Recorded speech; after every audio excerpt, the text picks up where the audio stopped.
As he said, my name is Stephanie Weiner, and I'm one of the 23 people at this point that has been subpoenaed to appear for the U.S. Attorney Patrick Fitzgerald's grand jury.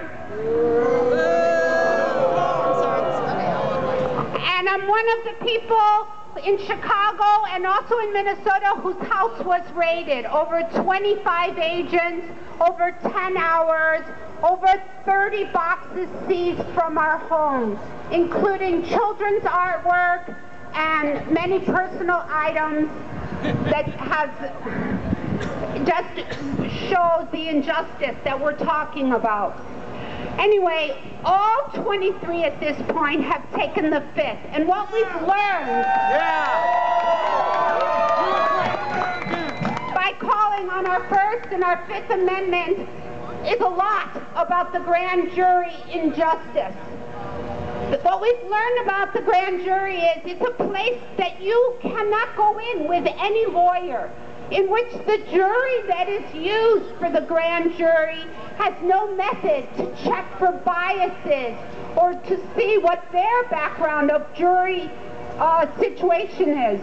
It's only the prosecutor in this situation and many, many others using paid infiltrators to lie and present that information to that jury under a curtain of secrecy, in which people are coerced to participate by the fear of jail or a supposed limited immunity that is just a lie, because they can be prosecuted just the same. What we've learned is, and what we didn't understand before, is that the grand jury is just a tool. It's being abused to put fear in our movement, in our lives, but also in many, many movements, to divide people, to repress people, and to try to stop them from speaking out. No good can come from this grand jury, and I would like to give you all, as I speak, this phone number to say, if the FBI comes to you, you too will not participate.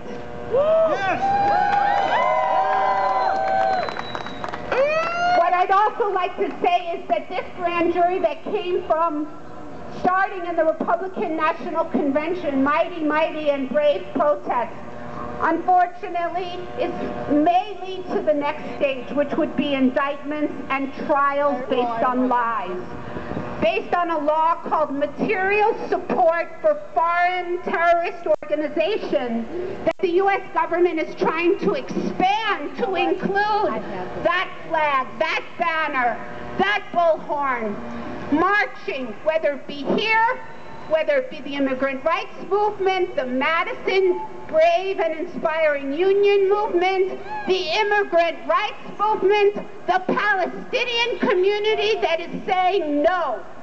We will not allow lies and repression. We will stand up and continue to fight for justice. In our case, they are mentioning the countries of Palestine, and what we know and everyone has marched and said is that we have a responsibility to fight U.S. funding of that occupation. And we have a responsibility to stop funding that repression in Colombia. Of course, I just want to say, this city is inspiring. This movement and the support we've seen is inspiring, and all across the country. We got to keep that inspiration going. The next piece of paper that I have in my hand is a pledge that says, if the grand jury pushes, if the trials and indictments of lies happen, we will be a part of the pushback. I'm passing this around and say, stand up, be brave. This is a moment that we all can save the ground and say, we will not be intimidated. We will have the courage, and courage to fight on.